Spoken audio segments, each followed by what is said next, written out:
안녕하세요. 털보이사입니다. 듀피트렌 구축, 듀피트렌 병은 손의 건막이 두꺼워지면서 손가락이 점점 이렇게 굽어지는 질환으로 치료하지 않으면 기능을 상실할 수 있습니다. 방아쇠 손가락과는 다르게 도저히 펴지질 않습니다. 방아쇠 손가락은 딸깍딸깍 하는 건데 이건 점점 이 부분이 표시한 부분요 오그라들어서 이렇게 구부러지게 됩니다. 튜피트렌 병은요, 기존에 개방형 수술이나 바늘 절개술이 있었지만 회복이 오래 걸리고 재발 위험이 높아서 한계가 있었습니다.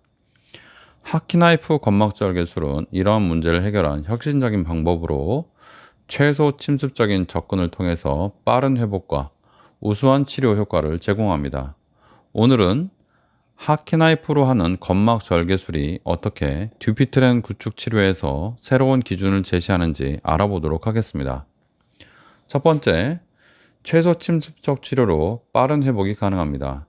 하키나이프 건막 절개술은요, 이 구조물들을 다 드러내는 개방형 수술과는 달리 이렇게 들어가서 이 구조물들을 똑똑똑 이렇게 끊어주는 수술입니다.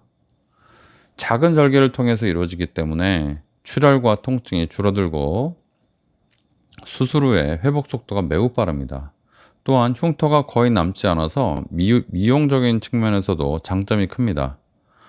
기존의 개방형 수술은 회복 기간이 길고 감염 위험이 있었지만 하키나이프 시술은 이런 문제를 최소화해서 환자의 삶의 질을 높일 수 있습니다.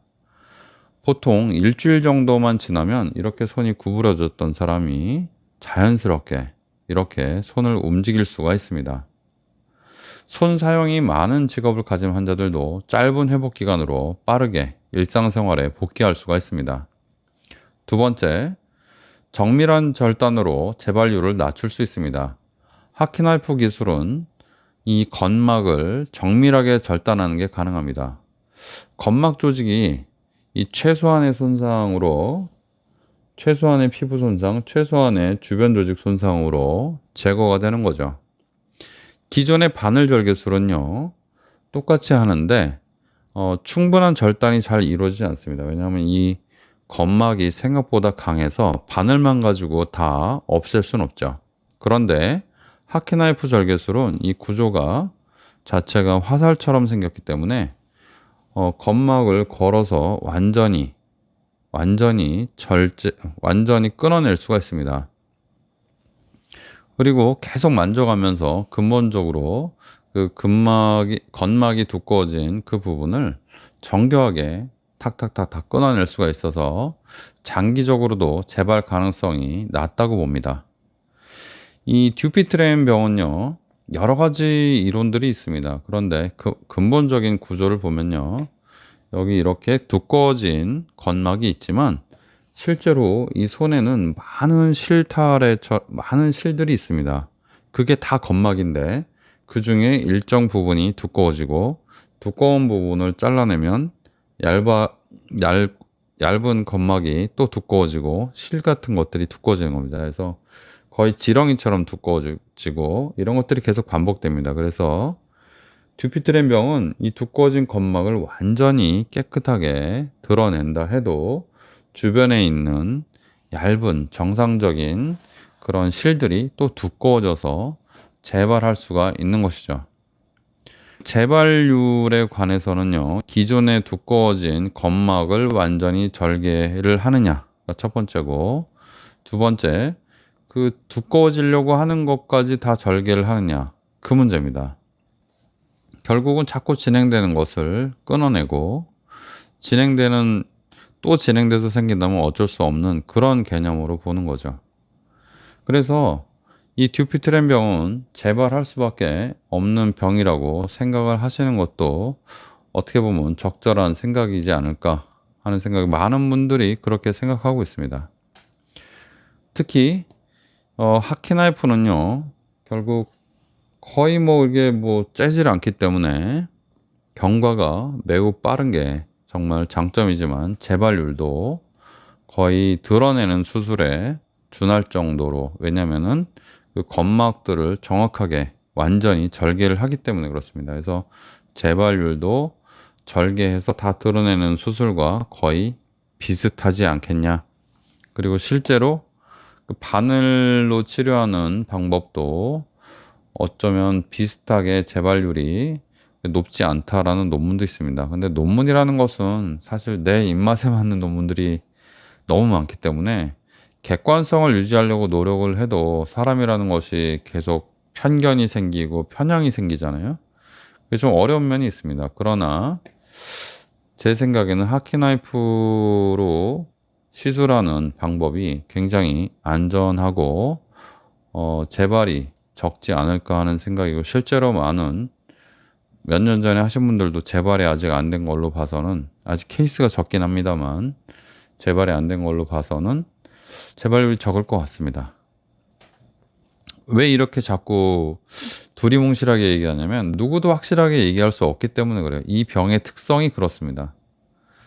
세 번째, 치료 성과가 우수하고 환자의 만족도가 하키나이프 시술은 대단히 높습니다. 정말 그렇습니다.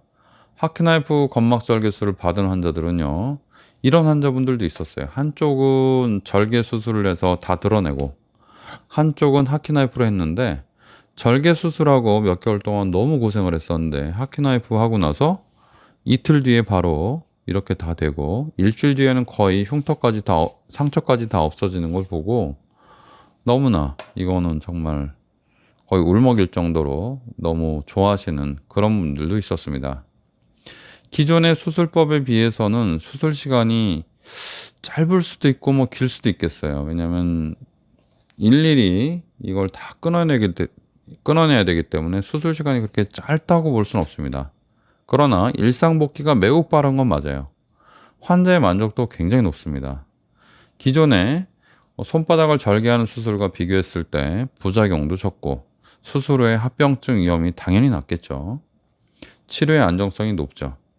이런 장점으로 인해서 환자뿐만 아니라 저도 아무리 힘들어도 정말 할 땐 너무 힘든데 하고 나서는 보람이 정말 있습니다. 그래서 실제 임상에서 긍정적인 결과가 많이 보이고 있어서 관심이 상당히 많이 가는 분야입니다.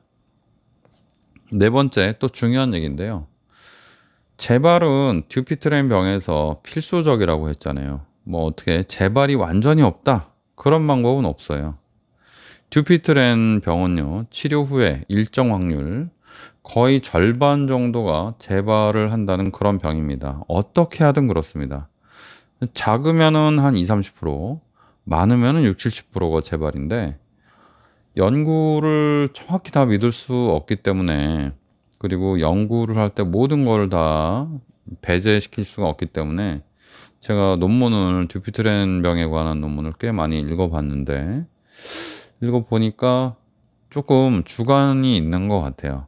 그래서 대략 한 50%에서 왔다 갔다 하지 않나. 완전히 드러내면 30-40% 쪽으로 가고, 완전히 드러내지 않고 바늘로 절개하거나 간단한 시술을 했을 때는 거의 60%까지 재발한다, 이렇게 생각하시면 되겠습니다. 그런데 만약에 재발을 했으면 어떻게 할까요? 개방형 수술이, 그러니까 손바닥을 절개하는 수술이 재발률이 적다 했잖아요. 재발률이 20-30%그 정도인데, 그러면 이걸 해야 될 것 같잖아요, 힘들어도.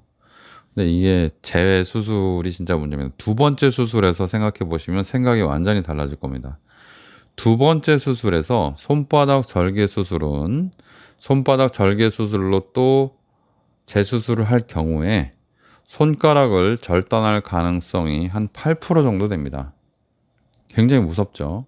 왜냐하면 건막을 드러낼 때, 이 지렁이 같은 조직을 드러낼 때 주변 조직을 다 박리하고 깨끗하게 안전하게 하지만, 두 번째로 들어갈 때는 조직들이 다 이렇게 늘어붙어서 떼기가 너무 어렵습니다. 두 번째 수술하고 세 번째 수술까지 했는데 손이 거의 정상으로 남아있는 경우가 거의 없어요. 손의 구조물들이 다 망가져서 수술을 하고도 손이 이렇게 얼거 있거나 손가락이 거꾸로 꺾여 있거나 뭐 그런 경우가 굉장히 흔합니다. 그래서 개방형 절제술, 손바닥 절개술은 재수술이 굉장히 부담스럽다. 그래서 재수술할 때는 첫 번째 수술할 때는 그런 합병증들이 거의 없기 때문에 첫 번째 수술은 신경 손상이나 뭐 절단의 확률이 거의 없기 때문에 첫 번째 수술은 부담 없이 진행을 하자고 하지만 재수술에서는 의사들이 선뜻 하자고 하기가 굉장히 어렵습니다. 그래서 이 하키 나이프는 만약에 재발을 했을 때 그 재발한 부분, 점막이 두꺼워진 부분만 절단을 하면 되기 때문에 재수술에서 부담이 없다. 이렇게 생각하시면 좋겠습니다. 저는 이 부분 때문에 듀피트렌 환자를 치료할 때 너무 보람이 있고 재발하시면 언제든지 오라고 말씀을 드립니다. 다른 병원에서 수술을 하시고 물론 그 수술이 잘못된 건 아니죠. 재발했다고 해서 원래 재발하는 병이니까 수술을 하셨다가 몇 년 전에 재발한 환자들도 여러 명 치료를 해봤는데 상당히 효과가 좋고 회복이 빠릅니다. 다섯 번째, 하키나이프 기술은요, 다양한 섬유화 질환에도 적용할 수 있는 확정성이 있습니다. 듀피트렌 병뿐만이 아니라 다른 병에도 좀 괜찮지 않나 하는 생각입니다. 여러분들 이 하키나이프가 왜 개발됐죠? 방아쇠 손가락 때문에 개발됐죠. 그러니까 방아쇠 손가락도 뭔가 섬유 같은 것이 힘줄을 꽉 잡고 있는 것을 뜯어주는 거잖아요. 그죠? 이런 쪽으로 확장 적용할 수 있습니다. 듀피트렌 병, 이 손바닥이 이렇게 꼬부러진 듀피트렌 병 말고 드케르뱅 병이 있습니다. 이쪽에 엄지를 이렇게 움직이는 이 힘줄이 힘줄 주변에 염증이 생기는 건데 이것도 하는 거는 문제가 없는데 신경 손상의 가능성이 많아서 이거는 하키나이프로 하고 있지는 않습니다. 손목 터널도 물론 할 수 있지만 손목 터널이야말로 신경이 바로 밑에 정말 이게 바짝 붙어 있고 압력이 높아서요. 하키나이프로 짤 수는 있는데 위험해요. 그래서 손목 터널 증후군은 하키나이프로 하고 있지 않습니다. 손목 터널 증후군에도 다양한 경피적 방법, 그러니까 절개하지 않고 하는 이런 하키나이프와 반대로 생긴 안전하게 생긴 그런 기구로 하시는 분들도 있고 또 실로 그 인대를 실로 안전하게 끊어줘서 또 하는 방법도 있고 내시경으로 하는 방법도 있고 다양한데요. 어떤 것이 무조건 장점이 있다 그렇게 말하기는 좀 어렵습니다. 하다못해 손목 터널 증후군 같은 경우는 제가 하는 방법은 단점을 찾아보기가 좀 어려운 방법이지만 이 방법이 엄청나게 어렵다는 것 자체가 큰 단점일 수 있죠. 이 듀피트렌 병에 대한 하키나이프 시술도요. 아직까지 제가 단점을 못 찾았습니다. 그러나 이 방법도 시술이 어려워요. 어렵습니다. 이게 되겠습니까? 굉장히 어렵습니다. 그러니까 이 점막 주변에 있는 구조물들을 보면요. 이 점막 아래에 힘줄이 있어요. 일단 굉장히 가깝습니다. 거의 한 1mm에서 2mm. 점막 바로 옆쪽은 신경하고 혈관이 지나갑니다. 그래서 이 점막을 똑똑똑똑 끊어주는 것이 그 1mm, 2mm 차이를 손으로 느껴가면서 다른 구조물들을 안전하게 비키고 하키나이프의 위치를 정확하게 파악해서 해야 되기 때문에 그렇게 쉽지 않은 문제예요.